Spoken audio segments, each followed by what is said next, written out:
Bismillah ar-Rahman ar-Rahim. Hello and welcome to Footy JUDGEMO. This is a special episode of the Rational League. Actually, it's a crazy lineup, actually, right in front of us, to be honest. Joe, why are you laughing, Joe? Igal, I haven't seen him for time. I'm like, yes, Igal. That's all. Good, Joe. You need to come back up, man. We'll see you more. Rory couldn't Oh, you make only it. talk to me when I'm in the Premier League. Is that what it is? Yeah, bro, I don't think you speak to me if you're not in the Premier League either, man. Let's be honest. Rory is actually couldn't make it, so I invited Igal. Igal told me, actually, listen, this is called the Rational League, but Igal told me I'm not rational. I said, no, your takes have been rational lately. You've been rational lately. But listen, people, big up everybody that is here. Hit that like button, people, if you just joined us. Nobbins is here, of course. Tom is here. Of course, Dan is here as well. Top row, the crew of the show, of course. And we got that guy. Oh, Joe now is actually, he's joining us now. Joe is here. Kate is here, of course. Brilliant to be here, of course. North London Derby coming up. And Igal is here, guys. Hit that like button, people. Crazy lineup today. We'll speak a lot about a lot of things, of course. There is the full mark Manchester City and Liverpool are into. I've listened to two podcasts yesterday, the BBC and the Guardian, and both of them are saying Liverpool and Man City look like the strongest teams in the league by far, which was crazy. Panic station for Arsenal. Really panic station. The meltdown has been crazy. By the way, I have actually... Bro, I did not see this Nobbins since they were about to miss on top 4 to Spurs about like 3 years ago. Bro, the meltdown is crazy, especially with the contract, Nobbins. Bro, everyone is losing their head. They're losing their heads as it's over. Everything is done. The club has been dismantled. Arteta's getting a new contract. Bro, it is crazy. Even like, did you see the episode with Jordan Jarrett Bryan and Turkish? And Lee Judges and the guys. Turkish just lost his head on them and Jordan. You guys know Jordan, that he works like for the Paralympics and big Arsenal fan. And he was like, calm down. It's still early, as Nobbins is saying. It is early. What? It's fine. But you know what it is? It's exposing the people who genuinely don't believe. Because if one injury is making you freak out this bad, let's be honest. We've seen Liverpool weather the storm with injuries. We've seen City weather the storm with injuries. It's way too early to be throwing your toys at the Prem. Weather the storm is different to what Arsenal want to achieve this season, though. We weathered the storm with injuries last season and it wiped us out. Because you can go so long with them, but eventually you have two issues that combine together at once. No, but Declan Rice is back next week. No, it's not like he's. But Declan Rice isn't the problem. Declan Rice is because he's not injured. He's just suspended for a game. You can survive with a 1-game suspension. It's if Odegaard is out for months on end. He's going to be out for like there's a couple more there. I considering the way everyone was acting about it, I thought it was months the way the meltdown was going. If weathering the storm is not conducive to achieving what Arsenal want to achieve, which is winning a league title. I can't think of a team in the last, I'd say, minimum 10 years who've won a title whilst missing multiple key players for extended periods of time. City KDB and Kevin De Bruyne were out last year for City. They won the league. Kevin, Stones, Grealish were all out for lots of last season. So I've just heard John Stones and Jack Grealish. Like, come on. I'm on about the key players here. Sorry, Tom. Who was the most integral member of City's treble-winning team? Who was the system built around? Rodri. Who was the system built around? Rodri's another one. KDB was up there. The system is built around Haaland. The system is built around The system doesn't function without John Stones stepping into midfield. Mahrez was up there that year as well. Mahrez was brilliant that year. I thought Mahrez was really, really good. I don't know what's happening now. But surely you guys all agree that Odegaard missing for the North London derby. Yes, he's a big miss and he's one of our best players. But we can still beat Tottenham. I think it's wild, the takes that have just because of... I think it is mad how confident Spurs fans have become just because of the loss of Odegaard. In my opinion, I'm a bit like, well, hang on, it's loss still... of Odegaard, though? Odegaard and Rice. I think you look at that Arsenal midfield going into this game, it does look a little... Like, Thomas Partey's looked... To the point, though, where you make Spurs easily favourites. No, not easily favourites, because... But who've lost to Leicester on the opening day, who've... You know what I mean? I think it's wild. And listen, maybe Spurs fans can tell me why, but there genuinely has been a spin of, like, all of a sudden Spurs are now the favourites. And I'm like, no. Got to be a middle ground to fall on. I can understand the bit of confidence with Spurs, because I from watching Arsenal this season, Thomas Partey, it looks like the legs are going. And they're going quite quickly. A lot of people are just running past them now, which isn't really what Arsenal can benefit from. When you get a Rice, Marino, Odegaard midfield going, I think it's up there, one of the best in the league. But all three of them are missing this game. All three. I would hedge my bets on saying your entire first choice midfield is missing this game, because I'm going to assume Mikel Merino will be first choice when he's fit. So what are we doing then? Is Kai Havertz getting moved from striker down into midfield, even though at points that hasn't necessarily worked as well? And then you're going to run Partey and Jorginho with, I don't even know who you got on the bench after that. And Waneri, is he only the midfield option? Is Jesus fit enough to go up front and hold down the line? Or is it going to be a case of Trossard going up top? It's going to be a big one. I think this could be a really big game for Arteta as a manager. If he can figure out the way to nail this, because Tottenham still have a weakness, which is the suicidal high line. I personally feel like this is a game for Martinelli. Set pieces, yeah. But I think that the league are going to... I think Arsenal might be one of the teams that suffer from this new... We've got to clock down on the set piece. Why are we looking at this only from Arsenal's point of view? Because they're the team to talk about. But I'm because Tottenham are going to be they're the ones with the injuries. Guys, because Tottenham are relatively coming into this game unscathed. Spurs have 4 points, right? Am I wrong? Yeah, they got 4 points. If you play 4 games and Spurs lose this game at home against Arsenal, this is just going to look like it's a continuation of the horrific form at the end of last season. That's so Spurs... So why are you assuming without Declan Rice, and you said this is a starting midfield that normally wouldn't start for Arsenal, but Arsenal are going to Spurs away from home. So this number one. We all agree that home ground account for something, right? There's a reason why, right? Any one of us at their home ground, we have at least an advantage, right? And Spurs aren't mugs at their home ground. They aren't mugs. So Arsenal going them without their best player of last season, which is Declan Rice, arguably the guy that makes that side ticks, which is Odegaard. Thomas Partey looks a shell of himself. Jorginho hasn't played a minute for Arsenal this season, has he?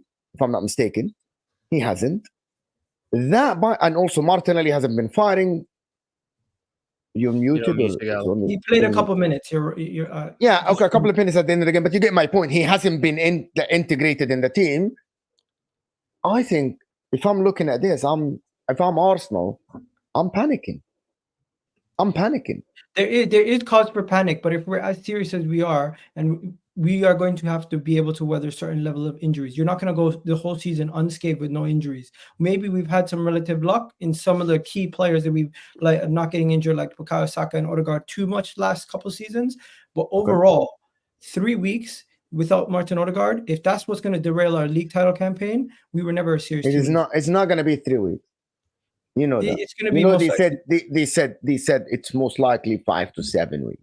We'll see. However long it is. Let's be honest. But this is one pocket of games where we need to worry about facing City, Tottenham, and. Does anybody here believe? I'm asking Gal first. Does anybody here believe that if Arsenal lose the next 2 games, it's done for them, especially with Liverpool and Man City?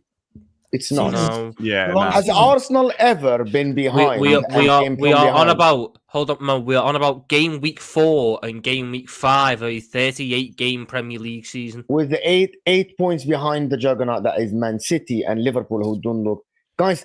8 points. That requires Manchester City. Hold on. That requires Manchester City to lose 3 games, which is all season. Last season they lost 3 games, and Liverpool.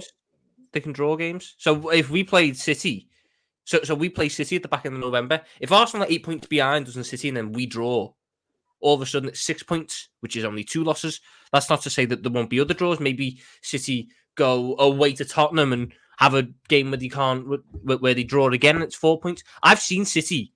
I mean, in the 21-22 season, we closed a 13-point gap on City. And that was from game week 20 up until the end of the season. When you have 33, 34 games to close an 8-point gap, it's not out of the realms of possibility, especially with it is not. Every side having holes. Never say never, okay? It's not. But what does the percentage go down to? Nobbins. Hello. Tell me. Oh, I was just trying to think. How many points would Arsenal? So we're assuming that Arsenal lose the next 2. Is that the thought experiment? That was the hypothetical. I'm assuming that Arsenal will go to the Etihad and lose like everyone else, other than Brentford in 2022. Okay, and Arsenal they got a didn't point lose last year. Okay, so you're assuming that Arsenal without Odegaard will be able to maybe. But more, the likely outcome of this game is City winning, right? Like, just logically speaking. Yeah, I'm just having a look at league tables. I think that City will drop points in around, because I think we're going to do better than last season. So that's my starting point. We dropped points in 10 games last season. I think that we might drop points in 8 games this season, let's say. So that means that again, Arsenal can drop in points in a similar number of games. So if we assume that it's 2 losses on the bounce, they'd have dropped points in 3 games. Is that right? Yes. Yeah, Brighton, yeah. So that means that for the next 33 games, they'd be able to drop points, 5-ish times, based on what I expect City to do. It's not impossible, obviously. And as the guys have said, we'd only be 5 games in, but it's pretty insurmountable if we assume that, what I think will happen in that City get, mid-90s. It's pretty long. It's a long way back, isn't it? Yes, it's not impossible, obviously. They'd have to win at the Emirates against City. They'd have to hope that Liverpool or someone else beat City and maybe drop more points than I think that we will. But it might be a more mental thing, to be honest, to be like 8 points behind, only 5 games in. I don't know. I think for the fan base, it'd be brutal, The fan base, if they lost these next 2, the fan base would be. I think they'd be done. Especially off the back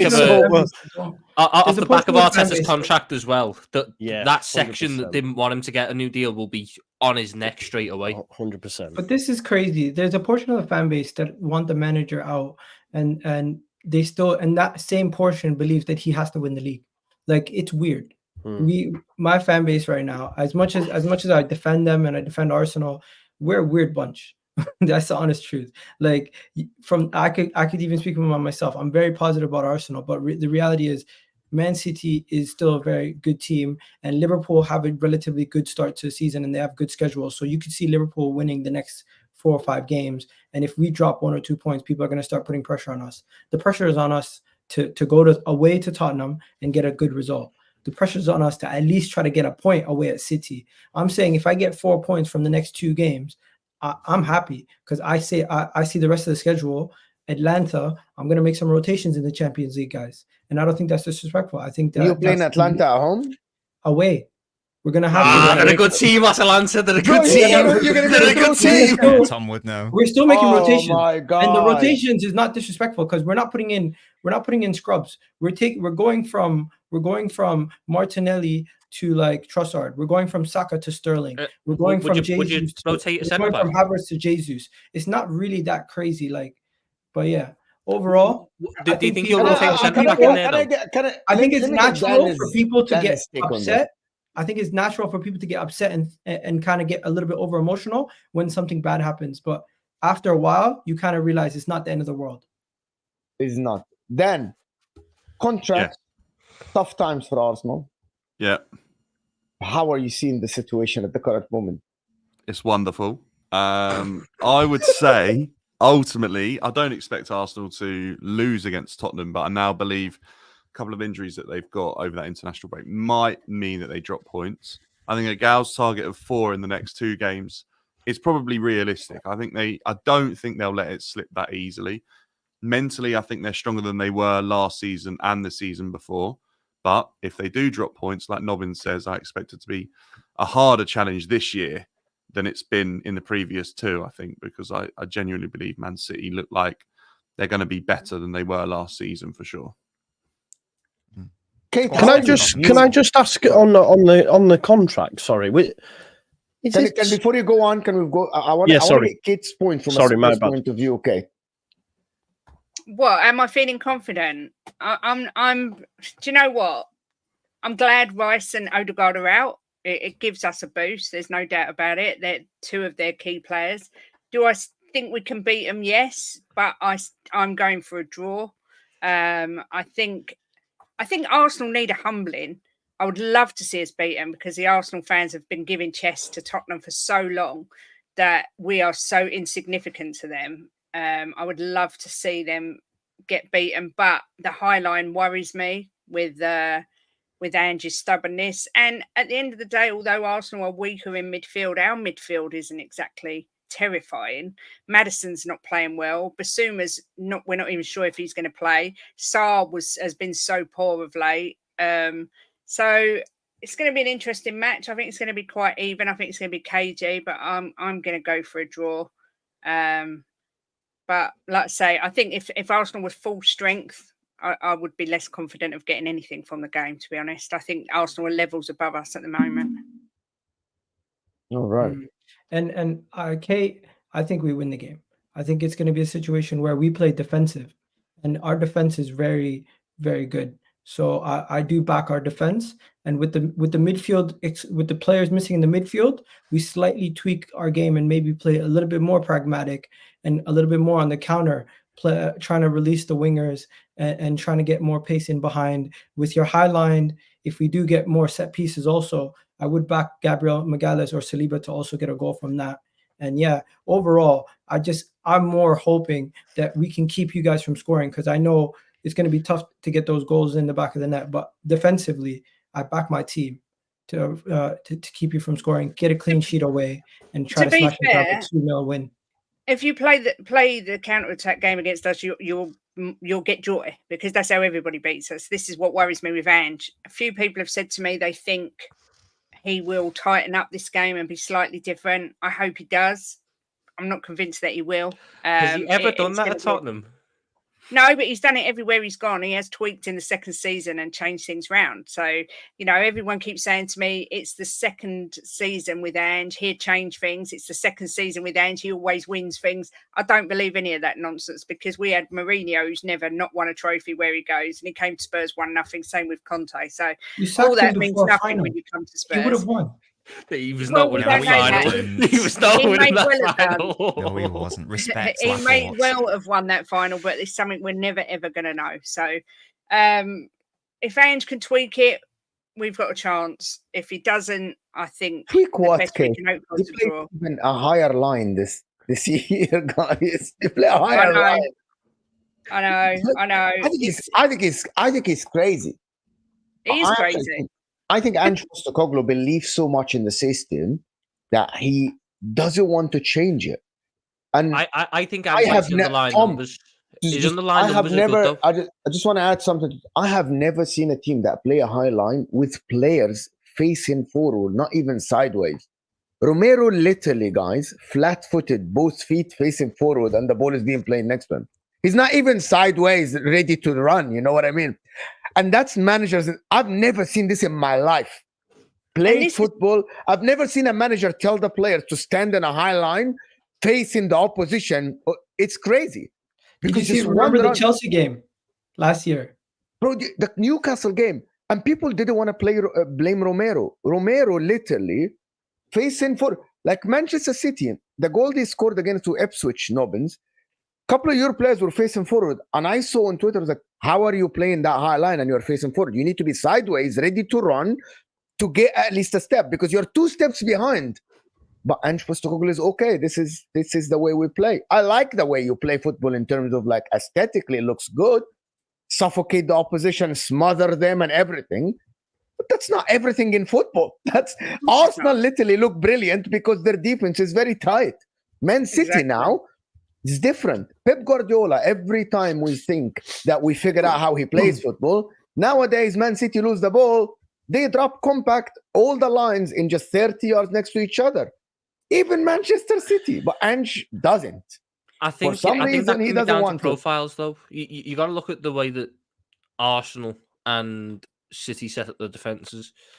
Not a knock on them, because it works, but they play effectively 4 centre-backs in a back four.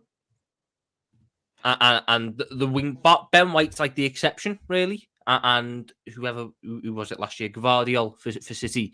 They're the exceptions because they will push forward. But outside of that, the rest of them are told to pretty much hold position and maintain that structure at the back.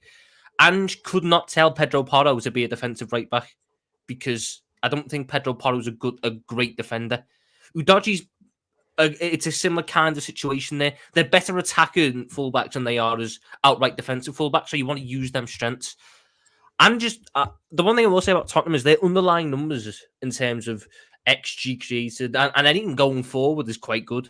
They rank pretty highly in terms of pretty much every attacking metric. The issue is they don't have Harry Kane to finish the chances. The chances are falling to Brennan Johnson. The chances are falling to Timo Werner. Yeah, but they bought Solanke, Tom. So their justification is that we went and bought one of the good forwards in the league. But he was injured after game week 1. So for the last 2 games, they beat Tottenham. They didn't know this, Tom. They did their due diligence. They bought the striker to finish the chances. Yes, but he hasn't played, so we can't necessarily knock it for that yet. He played against Leicester, and then after that, he hasn't played. So, like, Newcastle, they battered Newcastle. They gave Newcastle that's probably the worst I've seen Newcastle get played against, sort of, if you'd like, at what's it called, St James's Park for a number of years. Since Eddie Howe came in, definitely they lost. But they lost because they weren't. You know why they lost, Igal? Because they all over the top. It's not only because they allowed so many opportunities for Newcastle to be 2-on-2. People don't understand that and I said that many times, and Will doesn't like it, Jacob doesn't like it. When I tell both of them, you put in a last-ditch tackle every single time Newcastle go 2-on-2 or 1-on-1. That's not defending. That's not how football works, because one of these chances will be 1-on-1. And it happened 2-1. You lost the game 3 points. Newcastle walked away being second fiddle. You lost again. Simple. It's and that Ange Postecoglou is taking a huge and a massive chance playing that same system all the time. When you see Anthony Gordon, Harvey Barnes, and Isak holding the line and making runs behind, drop the line.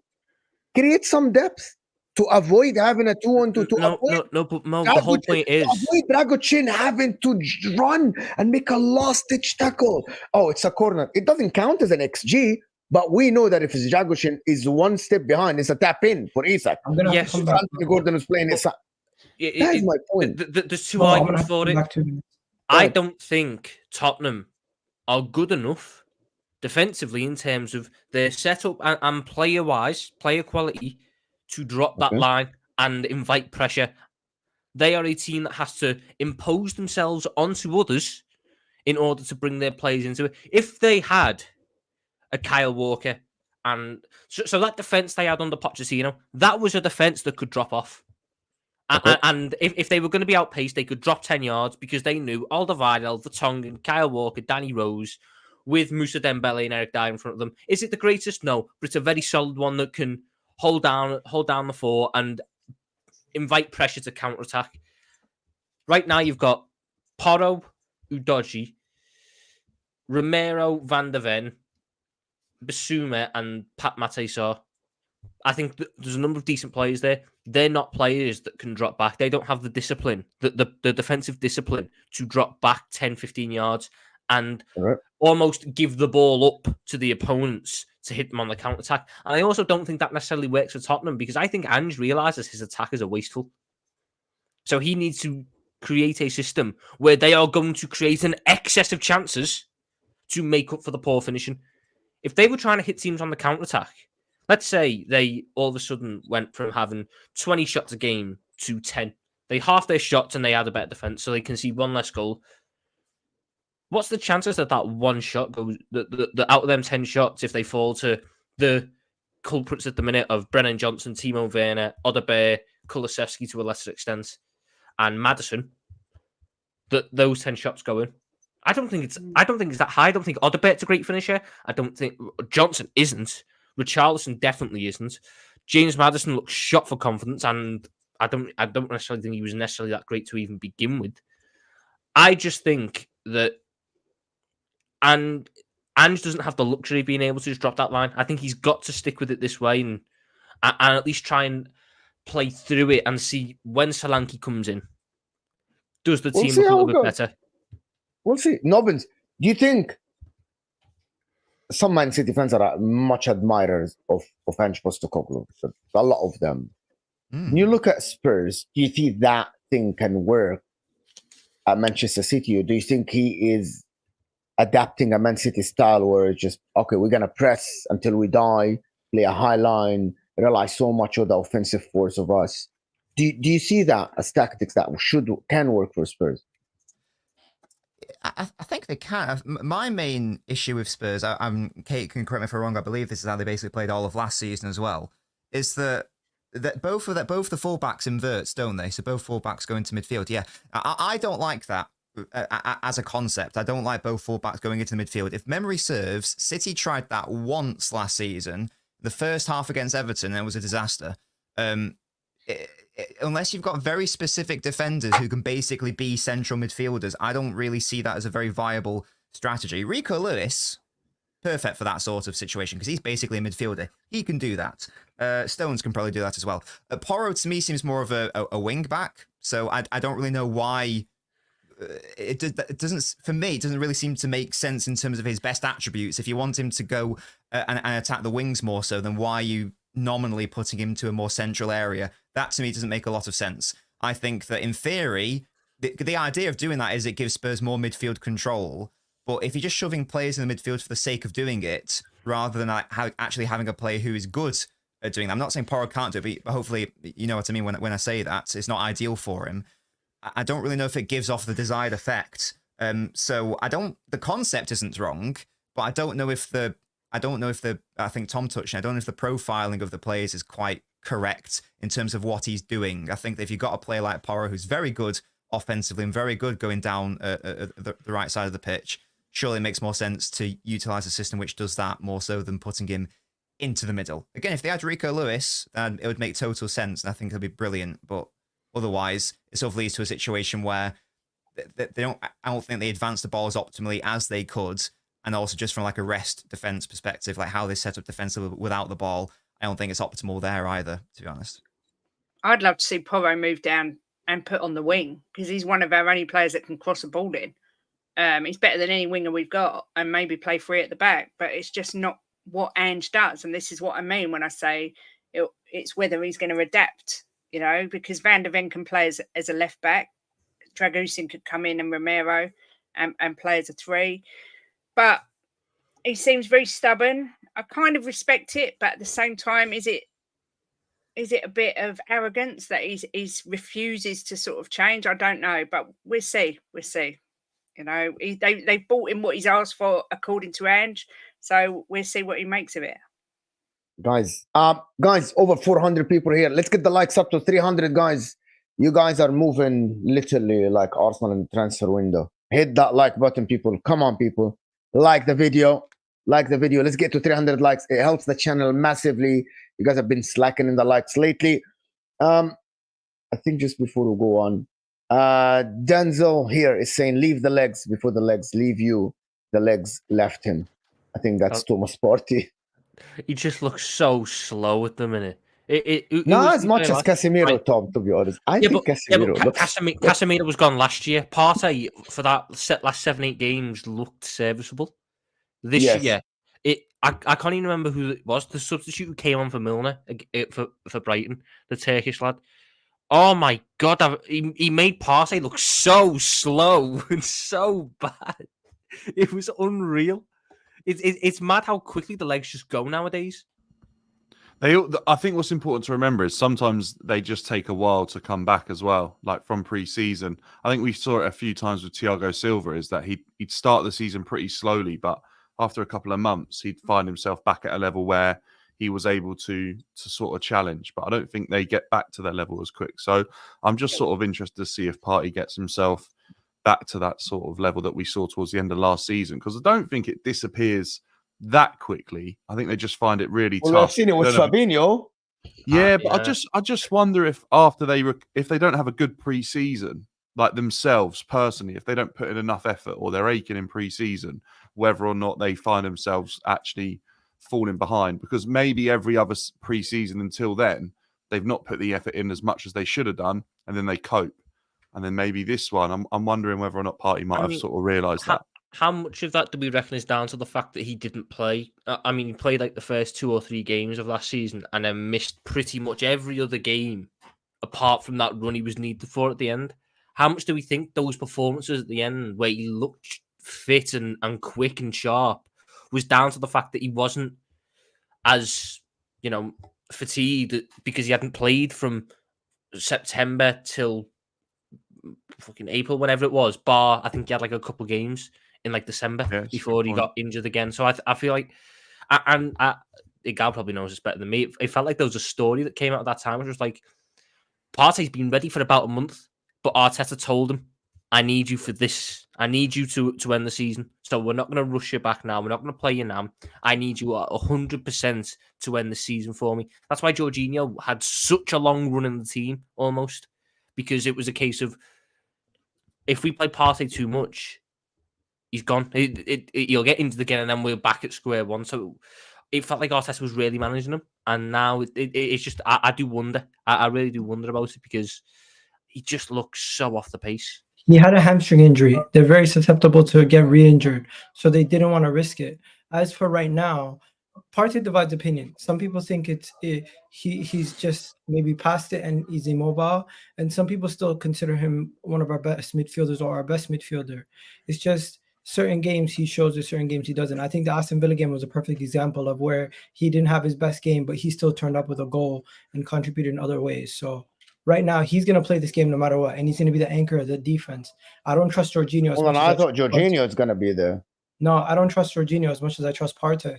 I think in this game, there's even a case where Jorginho. Oh my wouldn't god, start. it's a Partey Jorginho midfield pivot. No, oh there's a my case- god, no, that is no, so no, slow. no, There's no, a no. case. You there's a guys case know that it's a Partey, Jorginho doesn't even Jorginho, start. Havertz midfield. That's even slower. Partey, Jorginho, Havertz, and it's going to be Trossard, Martinelli, Saka. That's my predictions for the game with Sterling off the bench. And it's gonna be Unless he goes crazy Ethan. and plays Timber in the middle and plays Zinchenko on the left.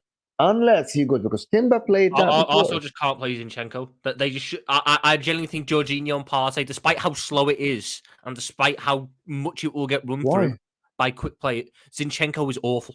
He's Zinchenko not is, awful. is No, horrendous. he's not awful. Zinchenko's not awful. He's not Zinchenko awful. can't play in this game defensively as a left back. Yes, but he's not awful. People just say that Zinchenko's awful defensively, but Zinchenko was not brought to defend. I believe that one of the reasons Arsenal challenge for the league went from 5th to 2nd is that Zinchenko signing as well, along with Jesus on that left side. He was awful defensively, but he was never asked to defend.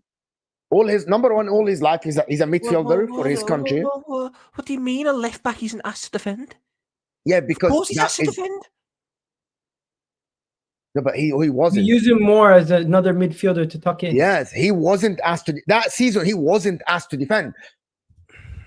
But The year where he had his even best then- season for us, we really did have a lot of cover behind him. Ben White was basically like a right center back, Gabriel Magalhaes in the middle, and Saliba, in the middle, and Gabriel Magalhaes on the left.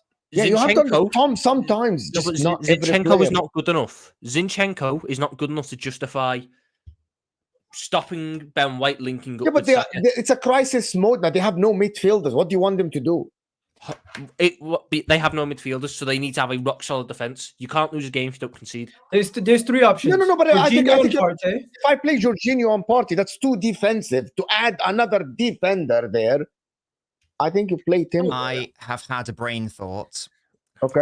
Saka should play in midfield when Arsenal have the ball, and Sterling out of possession will partner Havertz as the striker. So the in possession is a 3, with White, Gabriel, Saliba. The 2 ahead of them would be Jorginho and whoever the inverting fullback is. So let's say Timber for argument's sake. The 2 ahead of them would be Partey and Saka. And then the 3 ahead of them would be Havertz, Sterling, and then Trossard / Martinelli. That's a very good team, actually, I think. Or you could just have Timber as the left center back, left midfielder, and you could have Calafiori as the left back, and then everything else stays the same. Isn't Calafiori injured? Calafiori's injured, no? Calafiori injured. should be back. He's doubtful, but Oh. he should be back. Like, he's not out. Calafiori is doubtful. As for the lineup, guys, there's 3 options: Jorginho, and then just replace Jorginho with Declan Rice. Obviously, that's not going to be an exact same replacement, so we'll have to change how we play and be a lot more to protect Jorginho from not getting beat in the midfield that much. Or we could just replace Odegaard with what do you call it, Ethan, and have Havertz, Ethan, and Partey as a midfield trio, which is an extreme, which I don't know if Mikel Arteta will do, especially in this game. How many times have we seen young players get thrown in a game like this? Quite a lot, actually. So I wouldn't be surprised if he did it later in the game in like 65th minute. But to start, I don't think that's a good idea. And I would agree with Mo. I would play Timber. I would play Timber as the left 8, Partey as the 6, and they can help each other out. And then in the left back position, I would either throw in Calafiori or Cavior, actually, instead of Zini. I would rather have those guys who are more defensive left backs in that position.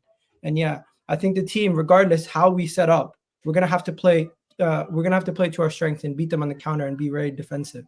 We're not gonna have majority of the possession. We'll see how it goes. Before we move on, Joe, you had a question about the contract. Yeah, no, it was just to say I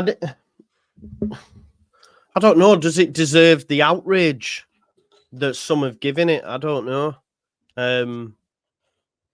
What is there anyone else out there? Are we really promoting failure and all this stuff? So I just thought it was. What do you think? Do you think it deserves a 3-year contract? Now, when was today. it up for renewal? Like, how long This- had In he? this 12 season- months. In this 12 season, months. He has Yeah, so, one year left. Yeah, So he should be getting 3 years contract. yeah. If it was up for renewal, yeah, because other clubs will look at Mikel Arteta and say, "I wouldn't." Yeah, I'd have a go there. Definitely. Oh, so you I think he's Mikel done a good Arteta would job. leave Arsenal before Arsenal leave him?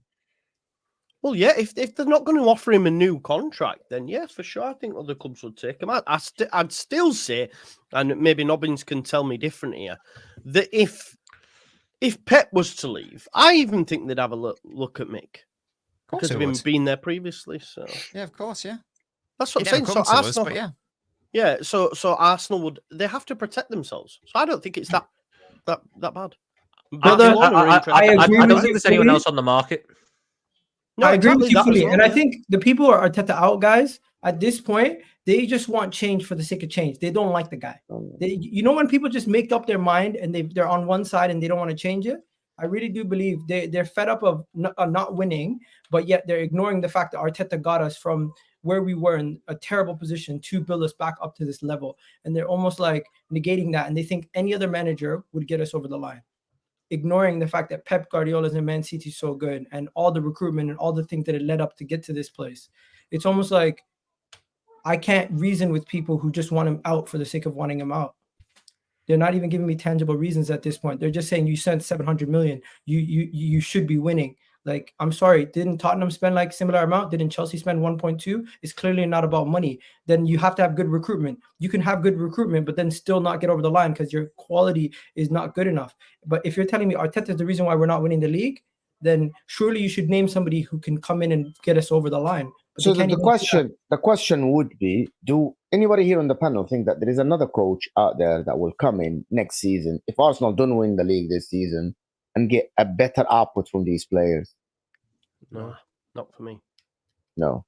No. Everyone's saying any Ancelotti. man. Ancelotti. Why would Ancelotti go? No, Arsenal? Ancelotti wouldn't, but yeah, fine. And even then, Ancelotti plays. I think If the you need to only win a league managers out title, there. Ancelotti's not your man. He's won about 6 in his career as a manager. Yeah. He's not your man if you He's want the not your title. guy. He's a Champions League man. He's not a He's not necessarily a league guy. I look at the manager market. There's not this abundance of genuine world class managers who win whatever they go on the market. Let alone ones that would be like the only one I can think of is Klopp, and he's not going to Arsenal. Who else is there? I'm Conte's gone. Mo's Even manager. then he was gone. Like again, I don't think Inzaghi would leave Inter. I think it's very hard to pry an Italian manager away from an Italian club, especially one that's built around them. If you're looking at getting a manager in now, you're trying to bring in a project. That's what you're trying to do. You're trying to bring in a project who can take the next steps. Arsenal have their project manager who's taking the next steps. So why would they restart that entire process again for the hope of silverware? We all know so- how You're so- going to go so they back just a few continue, years guys. to do So the So same hold on. thing. So they Yeah, just yeah. continue, right? Just The continue. the people who want to continue. sack Arteta, Mo, But they it's want gonna another end- manager to come in and I don't win want to. now. By the way, Yeah. forget the people who want to sack Arteta. I want your opinion, No. Igal. Can I just I say don't though, want what Arteta you're to go. saying? They I will wanna keep land. They will land a trophy soon. It is inevitable for me. I Under think Arteta, we're they at the will finish land. line. Why We're do you literally say that? so Why close. do you say that? I think why we're do you so say close to this? winning. Hold Because on. Hold on. Why do you say that, Joe? Based on what? Do you believe if Pep stays 3 more years, do you believe Yeah. Arsenal can beat Pep Guardiola? Looking at the the way to a title. You think so? You think is it more I likely don't- or not? You think okay, hold on. There is hope. I There is actually saw hope, that this is the season This is that hope. Arsenal will go and win the title They didn't do until enough they in the did- window, did they? I don't think. until they didn't get that forward guy, right? Yeah. And also, I gotta be honest, and the luck. How is your midfielder signing gets injured in his first training session out until November? That is just pure luck. You know what I mean? Mhm. Same as last season. How is Timber got injured the first half of the first half? He played first 45 minutes. And Arsenal aren't as blessed as Manchester City with money to actually build that much squad. And also, Arteta isn't Pep Guardiola. Pep Guardiola can do a lot with the players. For example, I'm going to give you an example. You give Arteta Rico Lewis, not that short of a time, can Arteta make Rico Lewis as good as Pep? Because, of course, there are differences in levels here, right? Let's not Doku, pretend that for Rico example. Lewis hasn't been coming through that academy since forever. But it's not about learning the and all that academy. sort of stuff. It's Well, not of about course, the because academy. it's It's Pep Guardiola, Joe. You get my I think point. you're doing. I think you've been a little. And we bit... also talk about the club culture. We're not known for sacking managers. We've had 7 managers in 40 years, excluding caretaker managers. So when you look at it from that perspective, it's like Maybe the that's why you club- didn't the win a club lot. is- the Maybe- club have you is ever used to thought about patient. that? Have you ever What? thought about that? Maybe that's why you didn't win a lot. You stuck with the You- manager for so long. You could make the case that Arsene Wenger should have been let go. I hear that. But Arteta, the reason why I'm willing to keep Arteta, I believe For that how he's long, built- Igal? For how long? How much longer? What is the target, Igal? Tell I me, think as a football club, Arsenal Football Club, what is your target? I think the target this season is obviously to go win the league. After eventually when we win the league, we're going to try to push on to try to win the Champions League. But first is to win domestically. We're not here just to pick up FA Cups and League Cups. So to the people who are saying we need to just win any trophy, no, I would put the pressure on. I agree with you. I agree with you. I have a hypothetical. Next season, let's say Pep leaves. Yeah. City finish 3rd. Slots Liverpool win the title. He's sacked. I was going to say, then is it reasonable to because sack him? Liverpool overtook us. That is Yeah. From the position we're in. I don't think Liverpool should be overtaking us. Can I ask you something then? If that- Can I that- just that- ask that- you something more? Hold on. Let me ask you hold on. something more. Hold on. I wanna ask Dan something. Liverpool. I want to ask. Go ahead, Nobbins. It's Nobbins' section. Go ahead, Nobbins. No, I was only. But if City were to win and No, but hold on. second, I got even a more plausible situation that we can all see might happen. If Liverpool finish ahead of Arsenal this season, and that is a plausible situation, right? We see Liverpool, they look good, they look all right. What happens? There's City still tangibles win to the it, though. title. There's tangibles. City still. Okay, go ahead. There has to be. Tangible. There has to be tangibles because Arteta. Oh my No. I No, don't because see anyone obviously. not named Man City finishing above us. There you go. I didn't but- until you freaking shot your bed in the transfer market and didn't go and get Nico Williams. And Man City went and got Gundogan back, and Savinho looks amazing. And I also Nicolas had is Arsenal. integrated. I also had Have Arsenal you over seen City, but then the Liverpool's transfer end of window season happened. fixtures? Yes, There's nothing- me and Nobbins did plenty of shows in the summer, and me and him agreed until the end of the transfer. And I'm like, okay, you didn't do it. You didn't do it. Mo, I think a little bit we're discrediting how good this team is because we haven't even played the game in the North London Derby. Everyone's speaking like it's almost like writing it off as a loss at some times. I think we're going to win this North London Derby, and that's going to put a lot of people going to open their eyes and be like, yo, maybe it's not just Odegaard, Declan Rice missing, that they can still get results. Arteta's a good manager. He can find solutions.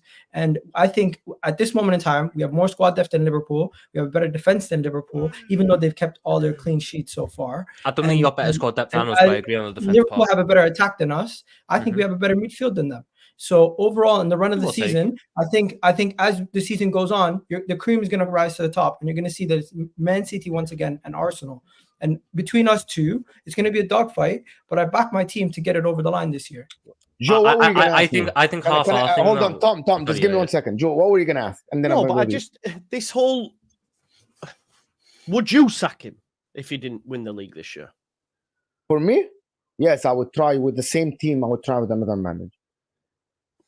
Who? No, and by the way, hold on, Joe. But if I think people are missing my point. If Inzaghi leaves tomorrow, I will take Arteta in a heartbeat, bro. Okay, I love the guy. Yeah, he's good. Right? But at some point, for me, when I consider myself a big club, I say one thing. If you are a big club and you have 5 years and your manager didn't win the Champions League or the Premier League, you got, as good as they are, you have to try with someone else. And that someone else shouldn't be less than them. What I mean is that Arsenal should do whatever it takes to land a top manager. Someone is very, very good. Try with the same squad to get over the line against Pep. Because we can sit here for the next season, 2, 3, and say, but Pep is amazing. Arteta is getting second. Same for Liverpool. If Arne Slot for the next 5 years doesn't win the league or the Champions League, even though they play magnificent football, they should say, maybe we need to try someone else. Even though Arne Slot looks like a good manager. Because for me, at the end of the day, improvement is good and progression is amazing. But at the end, progression has to have fruits at the end. I So need the Mo, tree to that's have fruit. probably in Arsenal's minds, right? That if Arteta isn't, so obviously they're giving him a contract, but they're probably always aware that they've got to have another manager as backup in case it all goes completely wrong. Who do you think is on Arsenal's shortlist? If you're saying that, I'm gonna give you an example. I don't know, but I'm gonna give you an example. Inzaghi at Inter, for example, he won the league and then he renewed only for an extra year or 2 years, 2026. I think, and that's just my opinion, I think, for example, I'm not saying Inzaghi is going to be better than Arteta at Arsenal. You get my point? But Inzaghi won the league with Inter. And even though he won the league with Inter, he took over a squad, he built players and he developed players. Maybe Arsenal will go and offer him triple his wages. He doesn't make a lot at Inter. Maybe he will be intrigued to go to the Premier League, right? And there is no guarantees that Inzaghi comes in. Maybe Inzaghi comes in and it gets worse, right?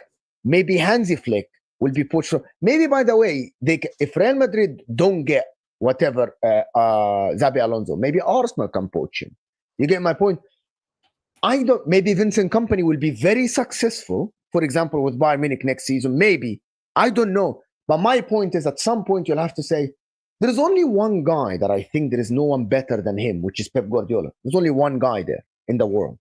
Everyone else, you can try your luck with someone else. You can try your luck with someone else, right? You study well, you do your due diligence, you see how the guy plays, you see does he suit the squad, and then you get him. You get my point. I'm not saying that. And if it goes tits up, but there's no guarantee. But hold on. That's why he only got 2 years added on his current deal. Okay. The grass isn't always green. This is the thing. Can I ask you guys something very strange? Because a lot of people in the chat are mentioning Tuchel. No. If Tuchel goes to Arsenal, hold on, Igal. Let me put a hypothetical situation. Tuchel goes to Arsenal next season. You shit your bed in the league. You come third or fourth. If Tuchel comes to Arsenal, we're worse. Let me finish the hypothetical first. And then you win the Champions League, but you go backwards. Would that be a success? No, they'd be washed, like Igal just said. Like, 1 second. If we were to win the Champions League, it's a different story. We never won that in our club's history, obviously. Right. But you're bringing in a manager capable of doing that. But when it comes to Tuchel, I think going from Arteta to Tuchel, tactically, I think we'd be regressing. I don't. Yes.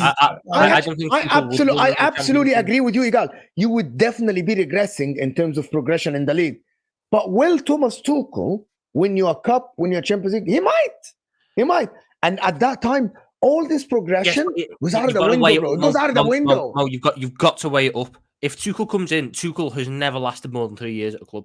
Yes, never lasted more than 3 years. He at a doesn't club. have to go to win something, Tom. But this is the thing: if Tuchel comes in, he's going to change an awful lot of that Arsenal team that is currently where it is right now, in a very good state. People will make up these scenarios. The Arsenal in a very good state is. I think Tuchel would only at best win them an FA Cup. Guys, an FA Cup. Is an FA Cup really worth usurping 5 years worth of development? No, it is absolutely not. Can I ask one question though? Is it not premature to be having this conversation about Arteta's contract? Yes, he got 2 years added on to his remaining 12 months, but 2 years added on to your remaining 12 months is not a ridiculous contract to be going, oh my God. It is not. They gave him 3 years. No, it's not ridiculous. Also, the club is invested not only in the team, but in the manager and his recruitment strategy. So why then, with 12 months remaining, have a manager with his contract running down? Imagine we were to win the league or even come close and somebody else poaches him when we're about to give him another deal and says, oh, guess what, guys? I'm off to Bayern or I'm off to PSG or I'm off to Barcelona. One, you have to protect your future. Two, I think he's done very well. Comparing him to the GOAT manager in the Premier League at this moment in time in Pep. Like, what are we doing here? Like, obviously, Man City and Pep Guardiola have been are going to be the better team for the short term. But I do think our time is coming, and I think people are just growing impatient because of the 20 years, because of the PTSD of Arsene Wenger coming in second a couple of times, Arsenal coming in second the last 2 years, and just coming short. People calling us bottle jobs. It does affect your fan base. And what's the alternative, right?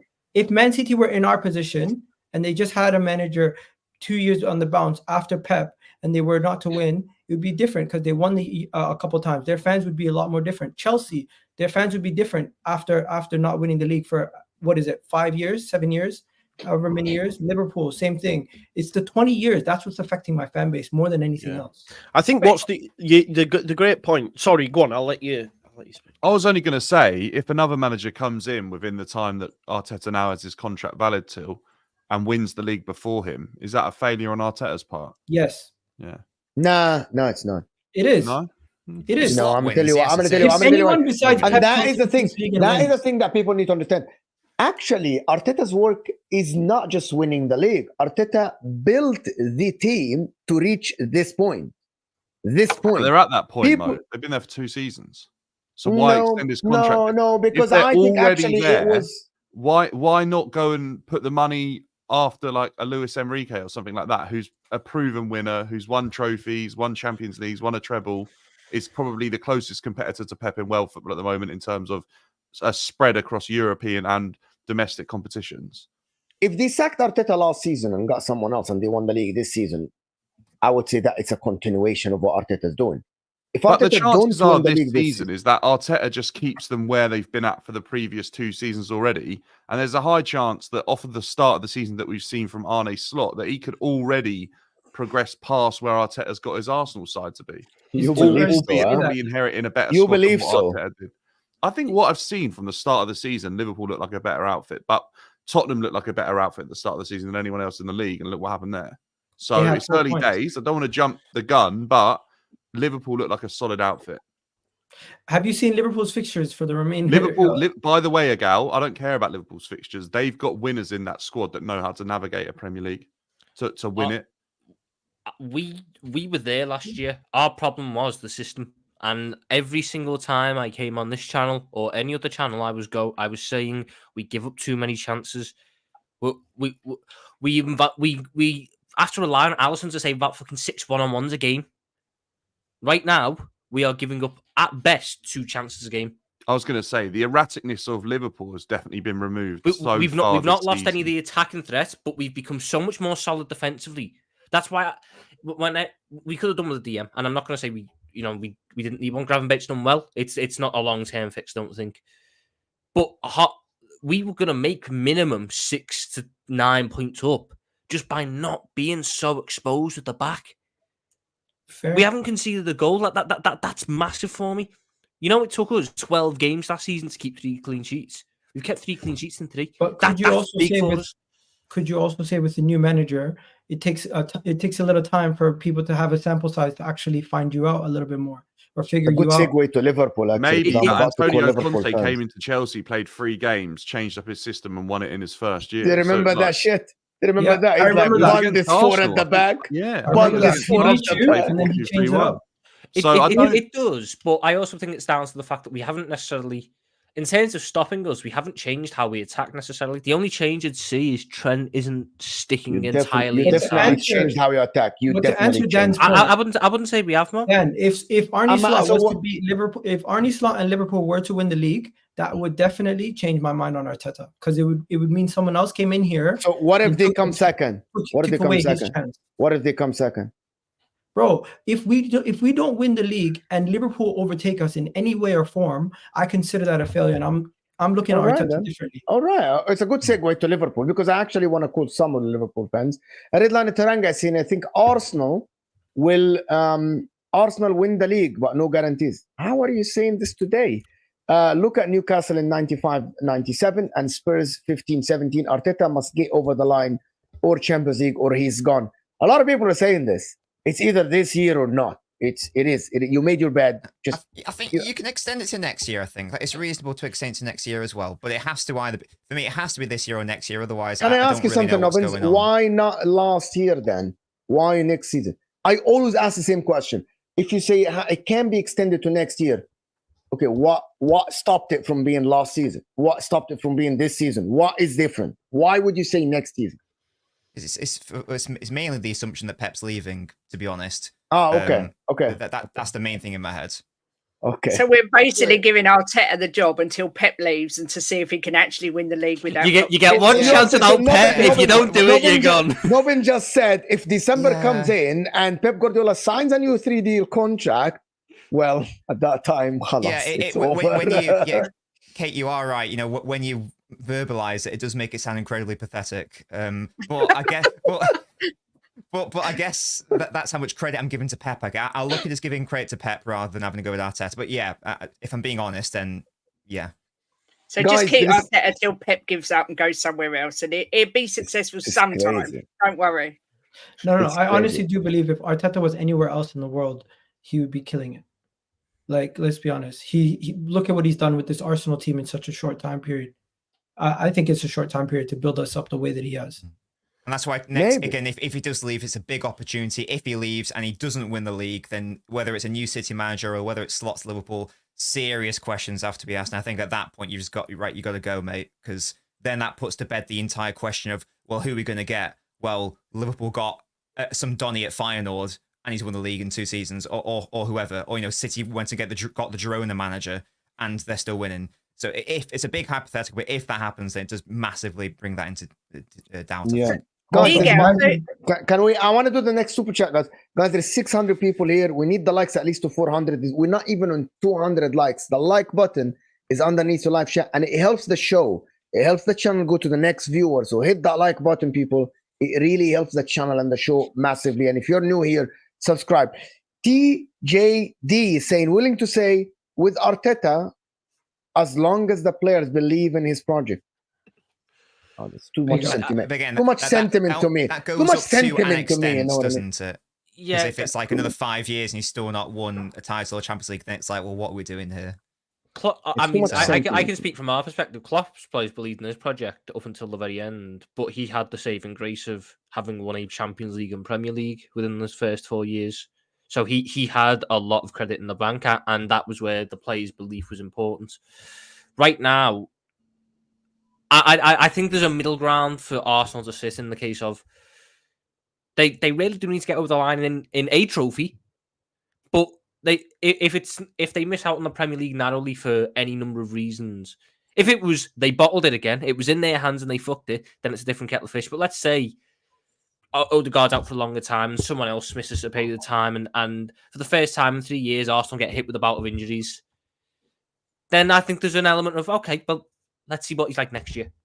Let's see how it goes next year, because you can't really expect much when he's struggling at this point. There's a lot of moving parts in football, which mean I don't necessarily think when it comes to discussions about a manager's job, especially one who's in such a weird position like Arteta is, it's not a black and white solution. I think a lot of things need to be considered before you make a decision like that. And I just think Arsenal need to be very careful that they don't undo 5 years of project building and moving forward as an institution in the chase for a bit of short-term silverware that isn't even guaranteed. That's probably Moving why on. we didn't want to make some of the signings that we've made, that we were offered. I want to move on from Arsenal a little bit to talk about Liverpool fans and why do Liverpool fans don't believe? Why Liverpool fans don't believe in that they can actually challenge and they have a chance of winning the league?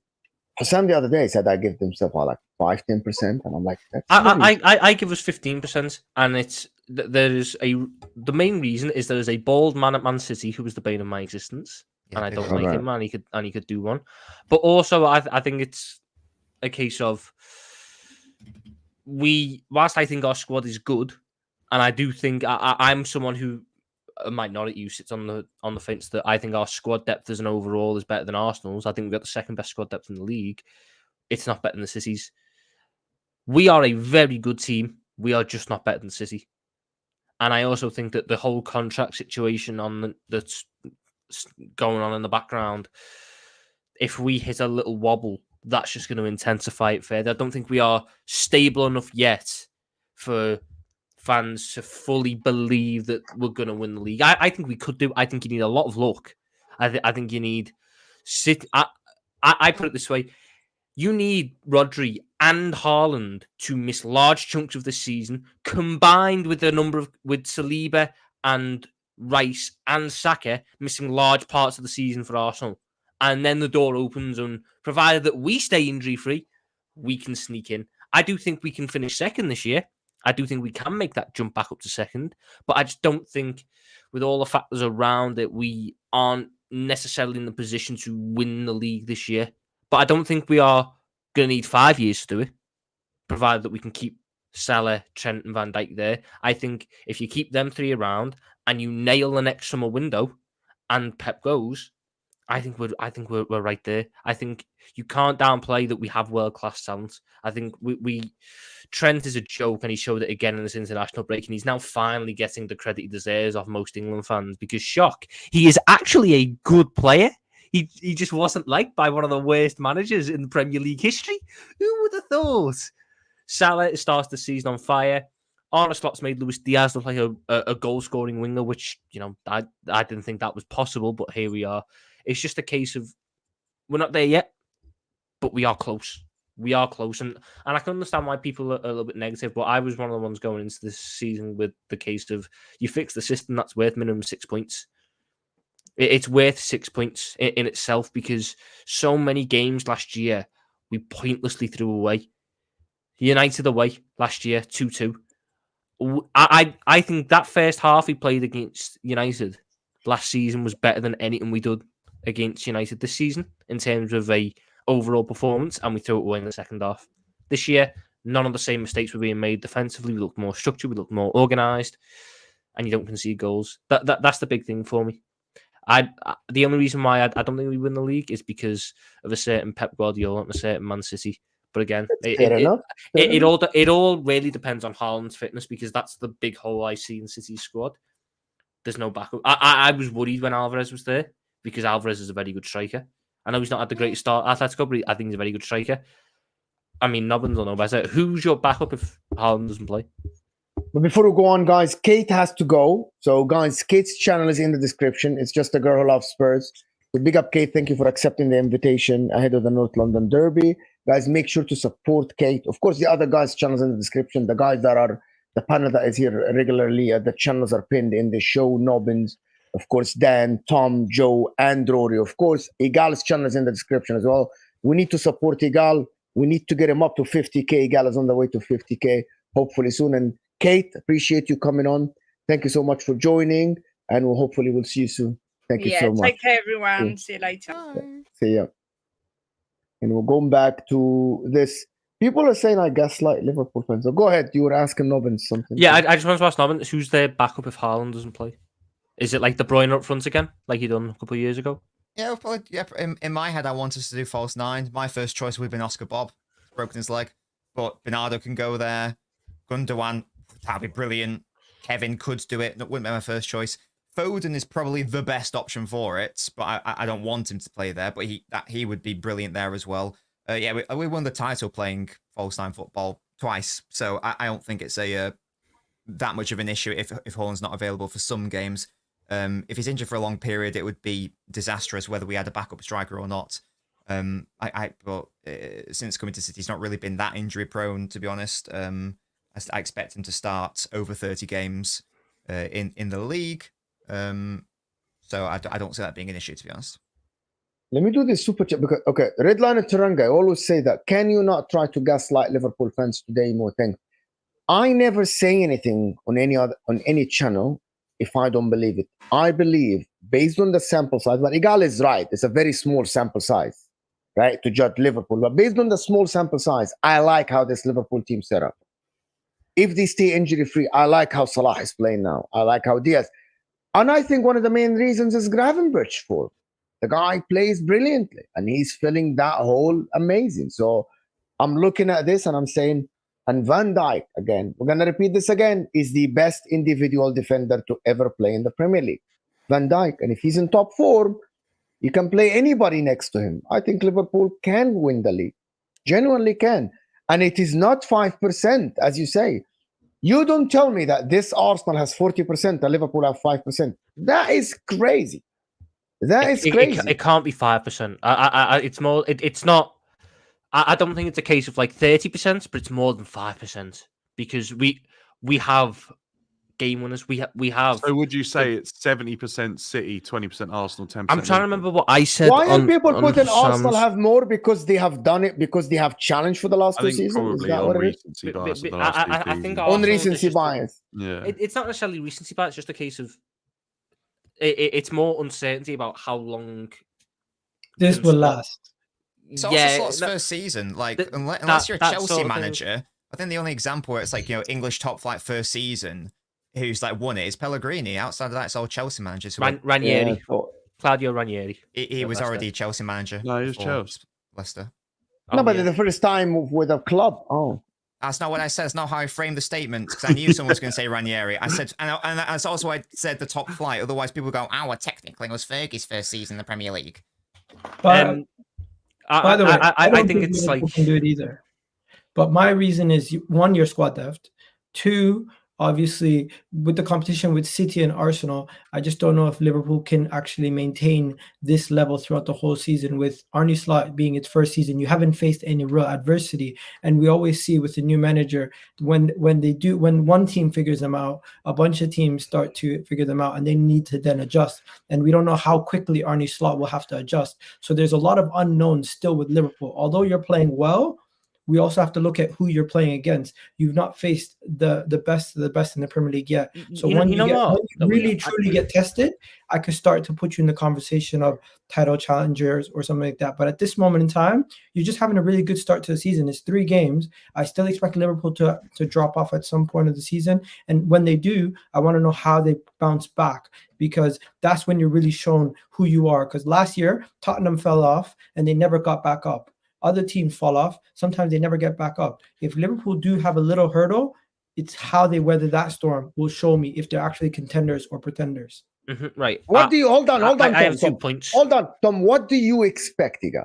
I think at this moment in time it's too early to say they're Premier League contenders. I think they're the third best team in this league, and they're going to probably comfortably win third, but they're not going to be nowhere near the title race come the end of the season. All right. Okay. 2 point. I want to say first point. I find it funny how the narrative going into the United game was this is Arne Slot's first real test, and now that we played it and we smashed it, it was a case of, well, they're not really a test now, are they? They don't played anyone good. Going into the game, it was seen as a real test, and now because they lost to dealt with Brighton it, before they lost to you. yeah. But going into the game, everyone was saying United. So have you seen Liverpool against Manchester United at Old Trafford? Have you seen that? Have you seen how good? Have you seen the rondos in Man United's half? And also, last year I feel like what happened to us last year, we were there last year. I going into the last 8 games, we were top of the league. We should have got over the line, but we had the 2 shitstorms of a season collide at the same time, where the team that had to play from January to April, game in, game out, was goosed, and the other half was the players that have missed January to April come back and they are so off the boil in terms of sharpness. You put the 2 of them together, you just have that really shit run of form. Do I think that's going to happen again to us this season? I hope not, because we shouldn't be having that many injuries again this season. If we don't have that many injuries again this season, we can rotate properly, we'll have more staying power. So I don't think it's out of the realms of possibility for Liverpool to improve and close that gap again. I think it's on Arsenal and City to push on once more and push that points total up again back to the mid-90s points levels, because I do think we could end up on close to, if not 90 points this season with the structure, with the fitness of the squad. That's what I need to see. Do I think we're better than City? No, obviously not. They're a different kettle of fish, but I don't think we're a million miles away, as people suggest. I think it's just a case of we need a bit of the luck with the injuries that we didn't have last year, and we need to nail the rotation, and mainly Slot needs to keep doing what he's doing at the minute, which is making and these maintain subtle Diaz's form. Diaz isn't the problem. Jota for Nunes worries me more. I'm fine with Gakpo coming in. I'm fine with Cody coming in. I'm fine with Chiesa coming in. It's if I have to go from Diogo Jota to Nunes again, I'm not going to. Bro, Nunes looks out of place completely. It is absolutely horrific, bro. Like the guy doesn't know how to do the things that the other guys do. That's one of the things. I want to see how they play in the Champions League, because in the league you have it pretty good until October 20th. So until October 20th, you have it pretty comfortable. Until then, I expect Liverpool to be up there at the top of the league. If you drop points to some of the lesser teams at home, unlikely. You're very good at home. Arne Slot, he's played well. But Tom, a lot of things will go well for you at the beginning of the season. When you face adversity, that's when we'll find out who you really are. At this moment in time, we don't know who you are. You're still a level of unknown. That's You're like a playing threat. amazing right Bro, now. you're facing adversity now. That's And like a all the threat. fans Oh. just panicking. The mad bro. thing is, Igal, right? Your next two, Liverpool could be Yeah. far and away, and then they get to 25th of October. I could see Liverpool knocking all them fixtures off, and then they play you, and then they'll be like, right. Oh yeah. Can you boom. imagine that? Because I looked You at wanna the know fixture something? list. Liverpool can be 8. Liverpool and Manchester City can be 8 out of 8. Uh-huh. 24 points out of 24 points. And that time we'll be looking at the league table and saying, what the fuck just happened? I mean, all I've got to go on, all I've got to go on is we Igal will played be going, Arsenal Arteta pre-season. out! You want to know something? There's no panicking for me. I'll tell you right now. Liverpool could have a 10-point lead. I would feel comfortable. City's a team I would worry about. No, Last year I would have understood. Last year, they needed to come to our house to win, to get an 8-point lead on us. They lost. We swung it, made it a 3-point gap. So just goes to show you, like. But again, my point is, the Liverpool of last year did look beatable. It looked really beatable last year. It was just a case of take your chances that we are going to give you. Even then, like the game we played at your ground last year, fucking, I remember the team for that day. You that drew was your first shit. game of the season. You drew with the first game. The first time we played that season, yeah. And again, it was a case of you took the chances we gave you and we wasted. Fucking hell. We had a 5-on-1 and hit the bar. We had a 5-on-1 and hit the bar. Big up Declan. And even then, I mean, I don't want to make this about referees, but Odegaard did deliberately handball it in the box and we didn't get a pen. But hey-ho. This Liverpool team this season is different in the sense of we are not giving up the chances we gave up last year. First goal you scored at the Emirates last season, the one which Saka scored off the rebound from Alisson's save, that move started because we were so easy to play through. I think Zinchenko had a really good game that day because we had Gakpo on the right wing who couldn't pick him up, and it was just ping, ping, ping, ping, ping. We played through the entire team. Kai Havertz ran off the defence. I think it was Konate didn't step up. Kai Havertz was through 1-on-1. Alisson saved, and Saka put in the rebound. We don't give up those chances this season because, and the only reason I can say that with confidence is because that same chance you scored against us at the Emirates, we gave up 2 of them to Brentford and 2 of them to United last season, and this year we gave up none of them. We didn't give up a chance like that this year against those sides. So I have relative confidence in saying that you're not going to play through us in the same way that you did, and top teams aren't going to play through us in the same way that we did. And even then, our record against the big sides last season, I mean, I haven't looked at. I know that we play a lot of them in quick succession, but I haven't looked whether they're home or away. But we had a decent record against Chelsea last year. We didn't lose to Chelsea. We didn't lose to Tottenham. I can't remember. Oh, no, we did. Sorry, the 2-1 in the last minute after the horrendous robbery, which I don't count as a loss. We didn't lose to City. We lost once to Arsenal, and we didn't lose to United. So, like, we had a decent record against the top sides last season, despite being open defensively. And half of them games I look at, the team that had the worst record against the top 6 won the league, so it's irrelevant. The reality of the situation is what these last 2 years have taught me is all these things we talk about don't really matter. What matters at the end of the day is if your team, the team that looks the best come the end of the season and during the title running, that can actually maintain it for the whole 98 games. You can have the worst. You can have the worst record. You can have the worst record in the top 6 against the top 6. And then you can have the best record against the rest of the teams and win the goddamn league. And that's Man City had 6 games not winning, and then bang, City looked like amazing. You know what I mean? Look like I get no that one can point, beat but then, them ever. All of these things are moral victories. They're not. No, but I get that point, Igal. But then, so your point then is the top 6 games aren't necessarily that relevant because you can. Everything is relevant. That's my point. Everything is relevant, but don't just make one thing more valuable than the other. All 3 points. It wasn't about making one thing more valuable, but it was a case of if you can have the worst record out of the competing teams and still win the league, why does that run of games define our season then, like you were saying earlier? Because we could have a dodgy run then, but as long as we're beating all the teams before and afterwards, it's fine. We can still win that league. The reason why it defines your season is because we've seen a lot of teams start off the season well. It's how you end the season that determines if you win the league or not. But you use Tottenham as a comparison, and we're not like Tottenham in any way. No. I used Arsenal as a comparison. My own team last year. We ended the Let me do season these super quite chats, well. guys, because I need to ask Nobin a question before we end the show because we don't have a lot of time. Yours truly, Man City fan, is saying, Igal, will you sack Arteta if you finish third or fourth? Simple, yes or no? Yeah. All right. There you got your answer. Enemy said, this season, we, Liverpool fans, should try to challenge for the league, not win, or win a trophy and the Champions League, and inshallah. Well, I think Liverpool. I'm gonna say this, guys, and this is how I think football works in some of the clubs that we watch. I believe the likes of Mohamed Salah, Trent, Van Dijk, Alisson, and Arne Slot, they go to every game aiming to win that game, right? Aiming to impose their will. So does Arsenal. So as Manchester City. The likes of Manchester United, even Chelsea, and the others, with all due respect, they are not still in that aspect. Like, for example, Chelsea go to play a game. Sometimes if they get a point, it is all right. Liverpool go to every game of the season aiming to win 38 games out of 38. The only 3 teams in the league that do this are Arsenal, Liverpool, and Man City. That is why I'm saying Liverpool can win the title. That is the thing. New manager, poor window, key players injury prone. Fair enough. I get your point. But again, Arsenal now have 2 absentees and they are panicking already. So it's the same. The only team that don't panic is Man City. Man City, the only team.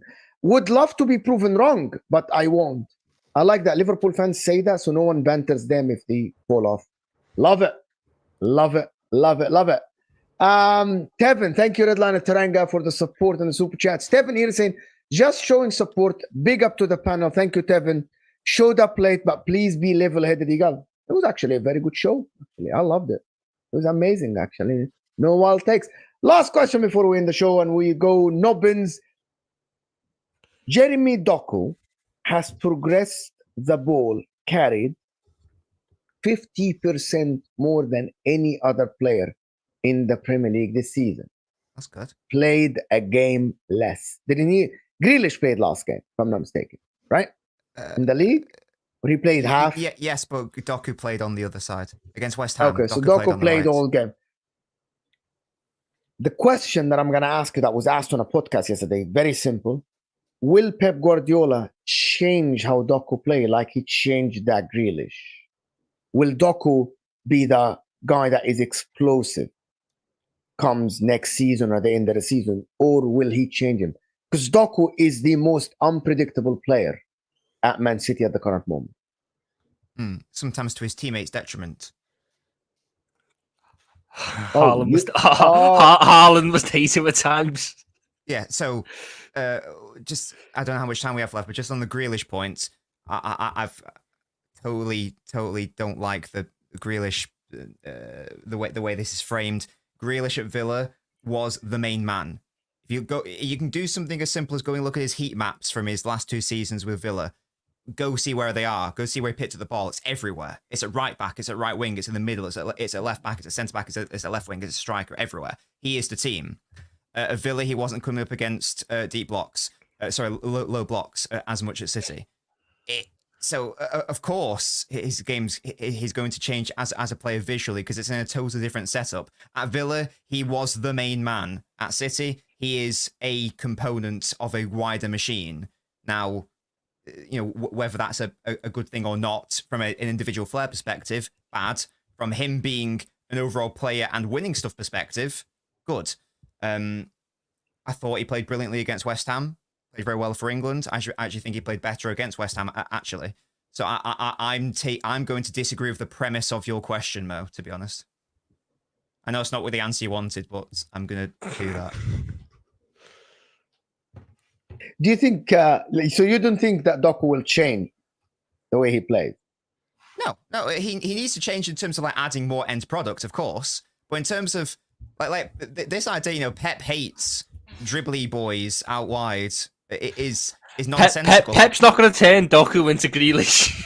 Yeah, like he but loves by the way, dribblers. that was the thing that I heard yesterday, that he will turn Doku, he will manage his games to have Doku less explosive, more predictable, and more controlled. If he wanted another Grealish, he would buy another Grealish. Yeah, he wouldn't buy a player who is so polar opposite just to turn him into that.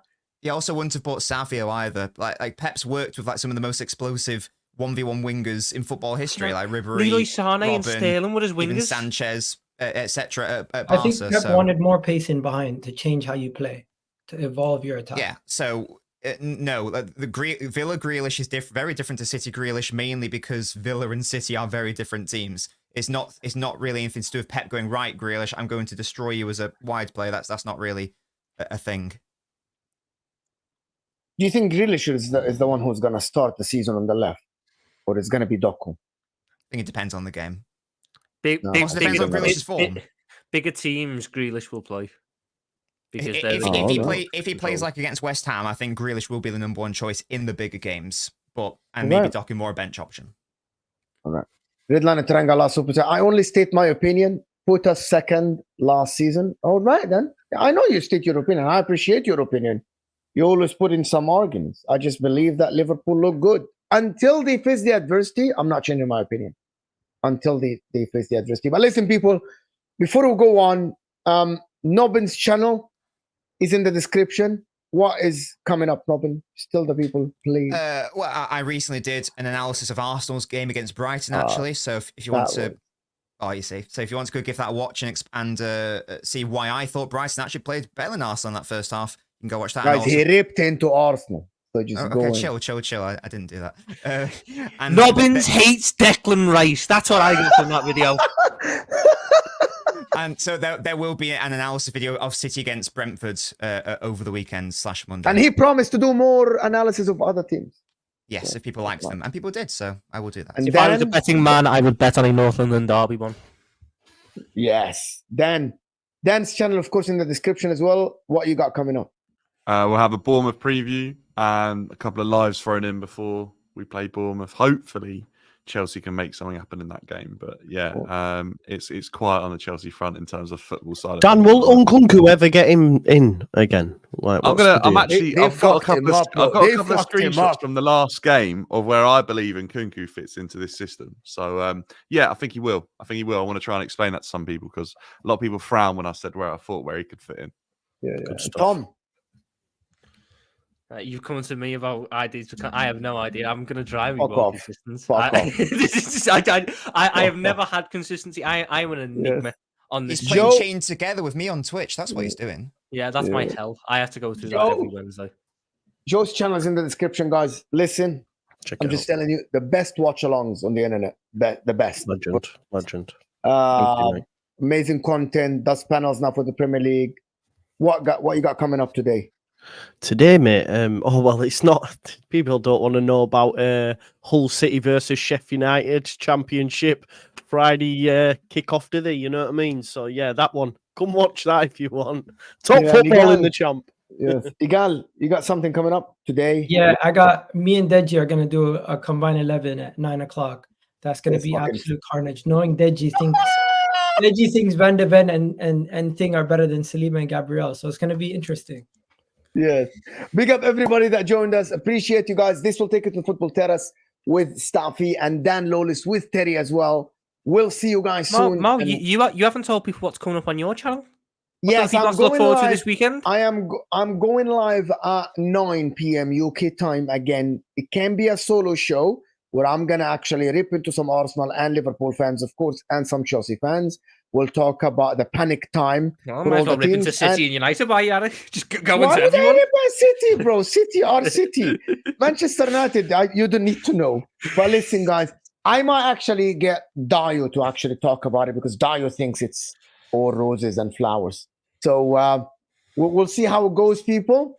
Make sure to subscribe to the channel. Like the video before you go, you frauds. We didn't even reach 300 likes. Thank you, everybody that super chatted the channel. I appreciate you guys. And we're out of here, people.